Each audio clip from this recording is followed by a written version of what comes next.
Makonde alisemwa sana na ikapelekea mpaka watu wakaanza kukata tamaa na kuzungumza kwamba Harmonize hawezi akaenda kimataifa, yani kuhusu issue international, yani tuachie Rayvanny na Diamond Platnumz. Sasa ameamua kuwaziba mdomo wale mashabiki wa Diamond na mashabiki wa Rayvanny kwamba hata mwenyewe pia anaweza akaenda kimataifa. This time Harmonize imeonekana miongoni mwa posti inayo trendi sana ni baada ya kuonekana kwenye studio za Akon. Jamani, nafikiri kwa wale watu ambao wanafuatilia muziki vizuri, yani kinaga ubaga, wanafahamu kabisa kwamba miongoni mwa wasanii barani Afrika ambao wana legacy kubwa sana basi ni Akon. So kitendo tu cha Harmonize kwanza kurekodi na kufanya project yake kwenye studio za Akon ni kitendo kikubwa sana. Yani hapo iko out na kwamba labda atakuwa na collabo na Akon mwenyewe, lakini mwisho wa siku kitendo cha kwenda kurekodi pia ngoma yake ama kama labda anafanya maandalizi ya album yake katika studio ya Akon ni kitendo kikubwa sana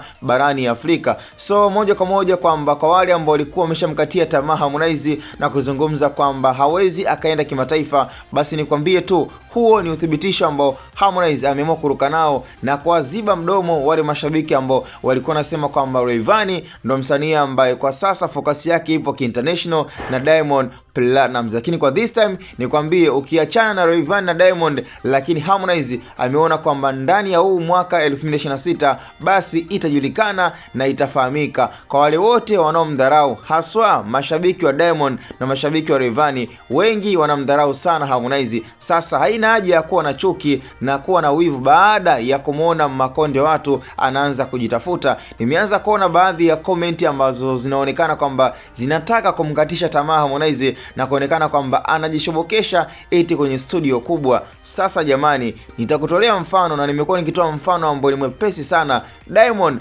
Platnumz baada ya kuachia ngoma yake ya Koma Sava aliamua kumapproach na kumdm Jason Derulo. Sasa moja kwa moja kwamba nani ambaye alianza kujishobokesha kwa mwenzie? Diamond akaanza kujishobokesha kwa Jason Derulo, na hata kwa issue ya Rayvanny, miongoni mwa wasanii pia ambao wanajishobokesha sana kwa wasanii wakubwa basi ni Rayvanny Vivian Boy. Yani siku zote ili mradi upate unachokitaka ni lazima uweze kumtumikia kafili ili mradi pia upate unachokitaka. So hata kwa Harmonize, hata kama ni kweli amemapproach Akon na amejishobokesha na kwenda kwenye studio yake, ni kitu ambacho yeye mwenyewe anajua target yake. Lengo la kujishobokesha sio tu labda kwenda kupiga picha, lakini lengo ni kwenda kufanya project ama pia kufanya collabo na msanii mwenyewe endapo akawa ameridhia. Kwa hiyo ukija na point ya kwamba Harmonize anajishobokesha ama analeta shobo kwa Akon na studio yake, moja kwa moja inabidi pia ukubali na ukumbuke kwamba Diamond alimshobokea Jason Derulo na hata Rayvanny pia kwa shobokea kina Maluma,